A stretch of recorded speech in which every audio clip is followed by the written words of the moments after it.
আমরা অভিভাবকহীন। একটা ছোট শিশুরও তো বেড়ে উঠতে অভিভাবকের প্রয়োজন হয়। আমাদেরকে তারা অবহেলিত সন্তান করে রাখছে, আমাদের সাথে এমন একটা ব্যবহার করে যেন আমরা তাদের সন্তানই না। আজকে আমরা এর আগেও প্রেস ক্লাবে একটা কর্মসূচি রেখেছিলাম, সেখানে আমাদের উদ্দেশ্য ছিল মূলত যে সবাইকে জানানো যে আমাদের যে একটা যৌক্তিক বা ভ্যালিড দাবি আছে এটা সবাইকে জানানো। এবার যখন সবাই জানলো, আমরা চাচ্ছিলাম না যে আন্দোলন করতে বা অবরোধ করতে, বিক্ষোভ মিছিল করতে চাইনি, কিন্তু আমাদের এই পর্যায়ে আসার কারণ মূলত মেন উদ্দেশ্য হচ্ছে যে জনগণের সুস্বাস্থ্য নিশ্চিত করা। এরপরও আমাদেরকে এই রাজপথে আসতে হয়েছে কারণ আমাদেরকে শুধু আশ্বাস দেওয়া হচ্ছে, আমাদের কাজের কোনো বাস্তবায়ন নেই। তাদের কাছে আমরা দাবি নিয়ে গেলে তারা মুখে বলতেছে যে আমাদের দাবি যৌক্তিক, আমাদের দাবির সাথে তারা আছে, কিন্তু এই জিনিসটা কেউ বাস্তবায়ন করে দিচ্ছে না। আমাদের দাবিগুলো যৌক্তিক, এটা একজন বিচক্ষণ মানুষ যে সে সবাই জানে যে আমাদের দাবি যৌক্তিক, এটা বাস্তবায়ন কেন হচ্ছে না? আমাদের বিক্ষোভ মিছিল এই কারণেই যে বাস্তবায়ন কেন হচ্ছে না। হসপিটালে আমাদের কাজগুলো অন্য কাউকে দিয়ে করানো হয়, একজন টেকনোলজিস্টকে ছাড়া সঠিক রোগ নির্ণয় সম্ভব না। যদি সঠিক রোগ কী হয়েছে, একজন রোগীর কী হয়েছে সেই রোগ নির্ণয় যদি সম্ভব না হয়, তাহলে ডক্টর চিকিৎসা দিবেন কি করে?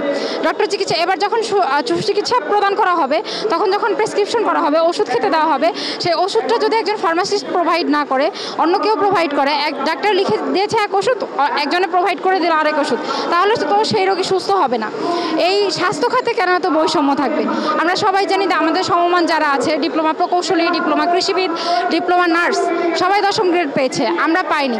স্বাস্থ্য সেক্টর ছাড়া, শিক্ষা খাত ছাড়া কিভাবে একটা দেশের উন্নয়ন সংস্কার সম্ভব হয়? আমাদের উচ্চশিক্ষার কোনো ব্যবস্থা নেই, যেখানে 3টে ডিপার্টমেন্ট শুধু আছে, কিন্তু তাদের কোনো পদ সৃজন হয় না, নিয়োগ হয় না। আর যে বাকি যারা ডিপার্টমেন্ট আছে, বি ফার্ম চালু নেই, ফার্মেসি ডিপার্টমেন্টের বি ফার্ম চালু নেই, অন্যান্য ডিপার্টমেন্টের বিএসসি কোর্স চালু নেই, আমাদেরকে কোনো প্রশিক্ষণ ভাতা দেওয়া হয় না, আমাদের নিজস্ব কোনো পরিদপ্তর নেই। যার ফলে আমাদের পরিদপ্তর চাওয়ার কারণ হচ্ছে আমরা অভিভাবকহীন। একটা ছোট শিশুরও তো বেড়ে উঠতে অভিভাবকের প্রয়োজন হয়, আমাদেরকে তারা অবহেলিত সন্তান করে রাখছে, আমাদের সাথে এমন একটা ব্যবহার করে যেন আমরা তাদের সন্তানই না। তারা সেক্টর তৈরি করে আমাদেরকে এনেছে, আমরা নিজেরা সেক্টর তৈরি করে আসিনি। এবার আমাদেরকে এনে কেন মাঝ সমুদ্রে ফেলে দিচ্ছে? আমাদের পরবর্তীতে আমাদের ধাপ কি? পরবর্তীতে যে আমরা উচ্চশিক্ষা গ্রহণ করব সেই ব্যবস্থা তো নাই। আমরা যে পড়াশোনা করে সেই পড়াশোনাটা জাতির স্বার্থে, জনগণের স্বার্থে কাজে লাগাতে পারবো সেই ব্যবস্থাটাও তারা করে নেই। তারা নিয়োগ দেয় না, টেকনোলজিস্ট ফার্মাসিস্টদের নিয়োগ দেয় না, এই কাজগুলো করায় অন্য কাউকে দিয়ে, যারা অনেকেই আছে ফেক সার্টিফিকেট দিয়ে ঢুকে যাচ্ছে। আমি এরকমও পেয়েছি, একজন ডাক্তার লিখে দিয়েছে ওষুধের নাম ফ্লেক্সিব্যাক 10 mg, কিন্তু তাকে ওষুধ প্রোভাইড করা হয়েছে ফ্লেক্সি 100 mg। অবশ্যই সেখানে দক্ষ ফার্মাসিস্টের অভাব ছিল, ফার্মাসিস্টের কাজগুলো অন্য কেউ করছিল, যার ফলে এরকম হয়েছে। আমাদের দাবি, এখন আমরা আর আশ্বস্ত হতে চাচ্ছি না, আমাদের দাবিগুলো যৌক্তিক।